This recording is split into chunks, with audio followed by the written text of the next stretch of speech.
Welcome back to Super Talk Outdoors from the Open Seasons Property Studio. Listen, if you're looking to purchase your perfect piece of hunting land or upgrade your farm equipment, or you're having a dream of owning your slice of heaven out in the country, look no further than Mississippi Land Bank for your financing needs.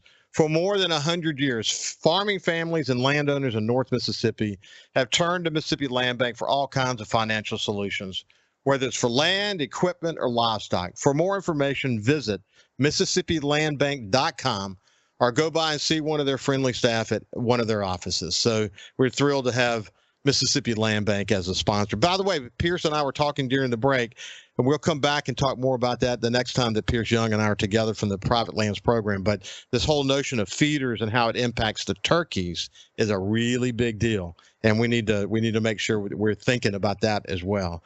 So without any further ado, let's come over to our next guest. He's coming to us from Chandelier Islands. That's the Pelican. We're going to tell you about the Pelican here in just a second.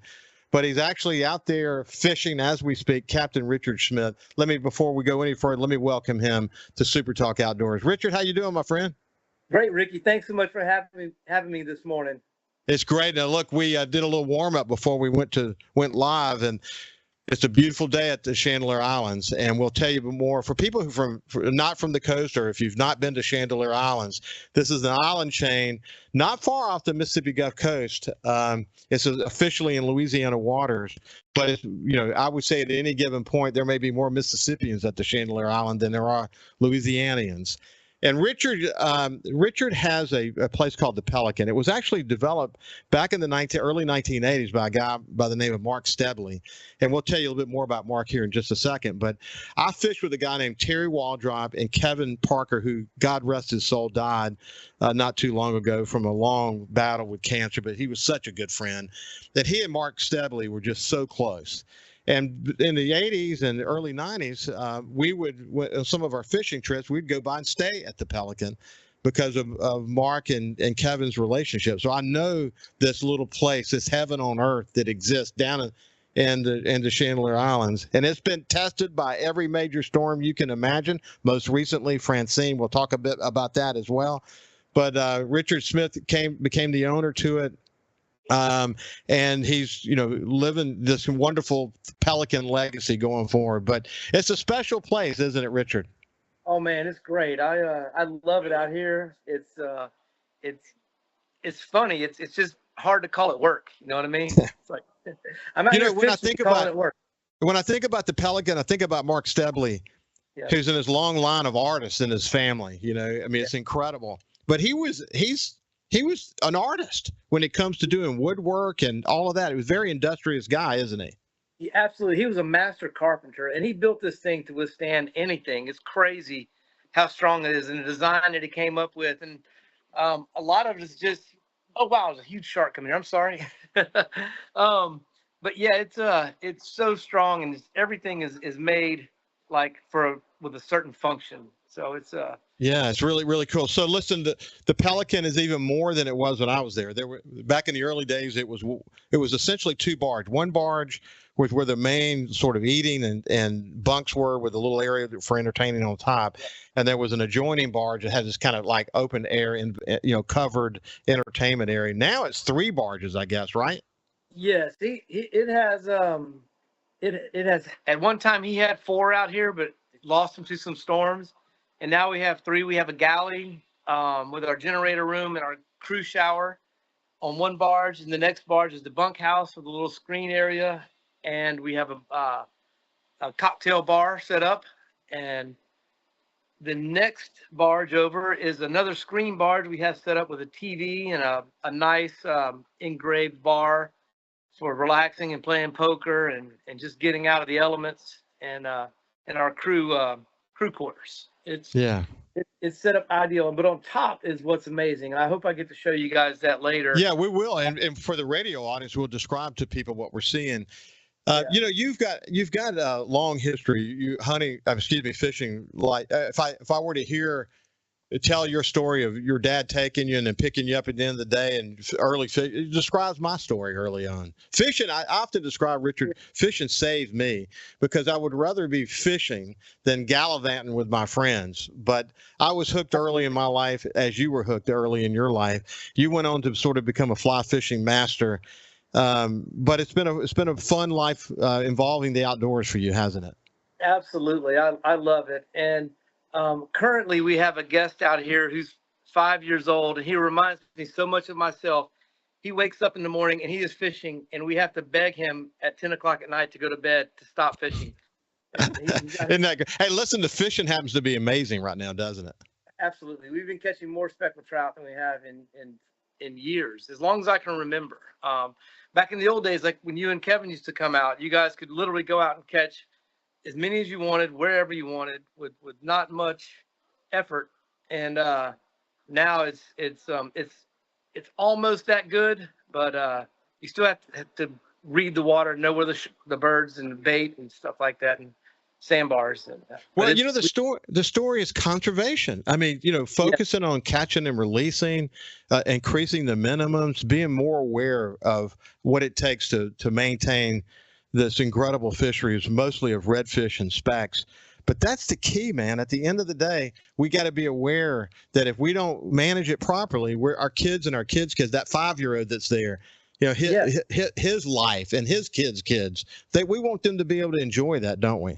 Absolutely. And it's a conundrum, my man. I need people to come out here and catch a lot of fish. However, we need there to be fish for the next group to come and catch, or them to come back and catch next year. So we're doing certain things. We're having a catch, photograph, and release tournament that lasts year round. So people that catch big fish can mark it down, and if they win, we have prizes at the end of the year for them, and just to kind of promote some catch and release around here. Yeah, you got people coming in from all over the country, don't you? Oh, absolutely. Gosh, Texas, Georgia, Florida. We've got a group coming in from New York in October, and it's really cool just to show them what I'm so in love with, and share it with these other people. I'm evangelical about this place. Well, you got to have a passion, and once your work becomes your passion, it's not work anymore. But when you bring a group there, and you watch it through their eyes. I love the fact that you have a 5-year-old there can watch it through his eyes. It has a way of keeping your passion equally alive and well. But to see them be blown away by the Pelican when they get there, that's got to be so cool. Oh, it is. And I'm telling you, most of the people, they're trying to rebook, but on their first day here, like, okay, we're doing this again next year and next year and next year.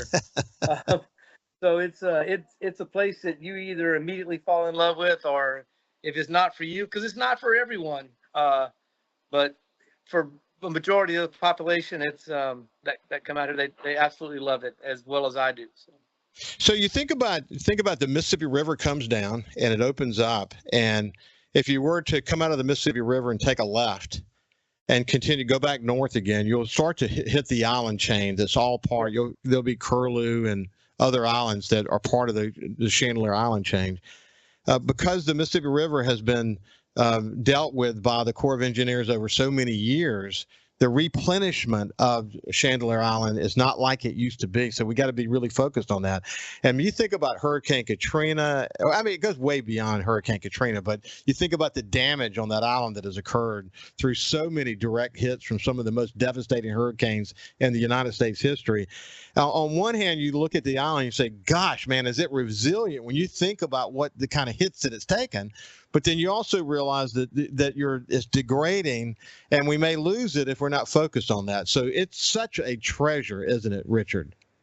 It really is. And the U.S. Department of Wildlife and Fisheries and the Louisiana Department of Wildlife and Fish have figured out that, yes, they've been doing studies, and we are losing a lot of the island every year. It's getting smaller and smaller. So they have some money to do a restoration project, and they're just about $100 million shy, which sounds like a lot of money, but it's obtainable. And they're in the process of raising the money now. I've been bringing people to the Pelican and letting them see the island, and bringing senators from Louisiana out here to show them the treasure that we have, and the wildlife and the turtles and the dolphins and the actual fishing. So, and it's gaining traction with the Louisiana legislators that hopefully we can obtain that money, and they're going to do this huge restoration project. It's going to be amazing.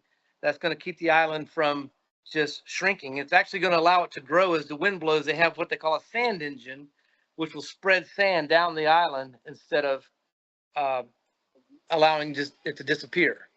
It's such a special place, man. I have so many amazing memories there.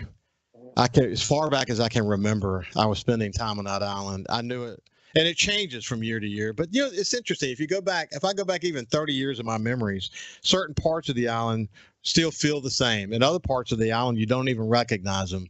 It's the sadness of the way that island change occur.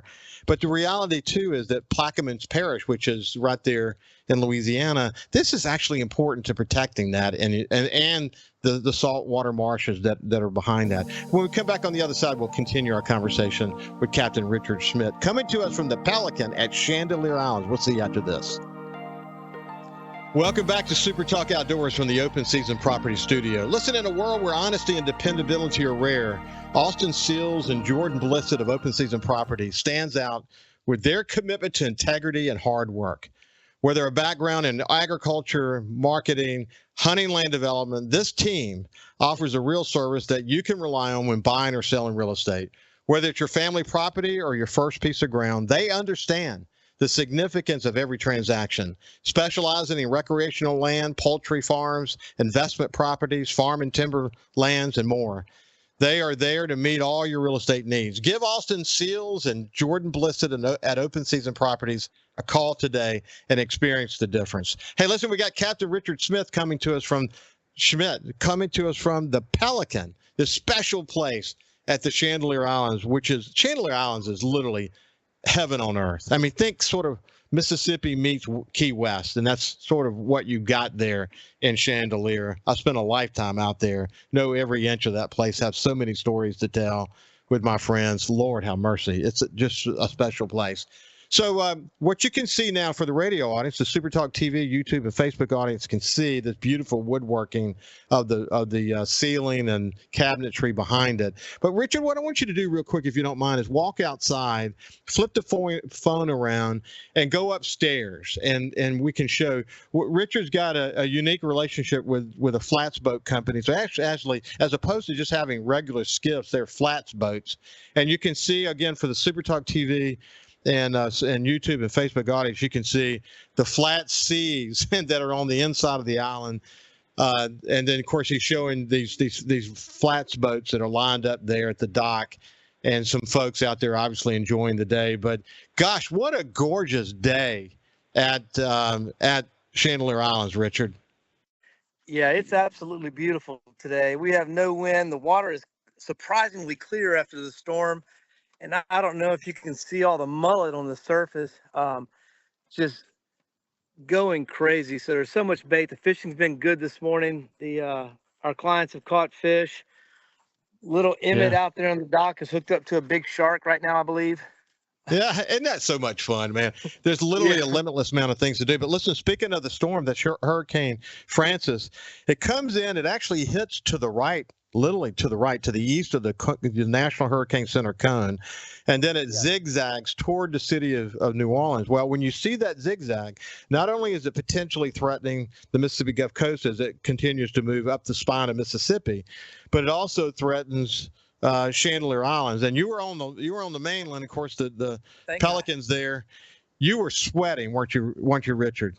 I was, because you and I looked at a Vendusky wind map, and it showed 60 knots at Chandelier at one point in time. They were predicting, and I don't know if you can see, but we're 100% protected from the north, the east, and the south from these huge mangroves. The only trouble we have comes from the west, and there's one sandbar over there. However, when the waves and the wind the tide gets really high, the surge, we get a lot of waves that will actually come over the bow, and that's the real danger. Mark Selby built this place where it's rock solid. I'm not scared of really any wind, unless the anchor breaks loose. but the waves coming over the bow really had me nervous. And we got a little wave over the bow during the storm, but it looks like everything's fine. I've hammered all the deck board back down and swept up the water, and we're good to go. Well, so like literally on your ride there, you're wondering what you're going to experience, and probably the first feeling you have is when you're coming along the inside of the island and you can actually see the Pelican. And yeah, okay, that's your first step of relief, isn't it? Yes, absolutely. Like, oh my gosh, it's still here. Thank God. Yeah, they didn't get washed up on the beach, which has been there before, and you can get it off, but it's not easy, is it? It is not easy. That was a task that I think that only someone like Mark Stelby could figure out, and he did it. Boy, is that incredible. Of course, then the next moment of relief is when you get there and you see everything is kind of where it's supposed to be. I mean, this thing is, again, resilient like so many of us are. But that had to have been relief. Yeah, it looked like the trip had just left. The salt and pepper shakers were still standing upright on the table. And we just noticed a little bit of water in the floor, and everything seemed to be great. Wow, that's incredible. Yeah, I thought about you as that storm kept zigzagging. It had this huge eye. And as we all now know, because of what we experienced in coastal Mississippi, gusts to 50, 60 miles an hour. I bet the gusts there were in that same range, maybe even higher. What that does to create waves for you is not a positive situation. But with that large eye, what was interesting about this storm is that most of the wind was concentrated around the eye. Like in coastal Mississippi, I was really surprised at how calm it was. But listen, Richard, we're running out of time for today. But what we're going to do, we're going to come back again in a few weeks, visit with you again. The Wi-Fi there is awesome, thanks to Elon Musk. And we will talk more about the story of fishing in your area of the world. I would love to have you out here to do the show with me. I would love to do that, my friend. Hey, listen, it's been great to see everybody. And listen, have a great week. As I always end every show, stay safe when you're out in the outdoors. Always put safety first. God bless you, and we'll see you next Monday.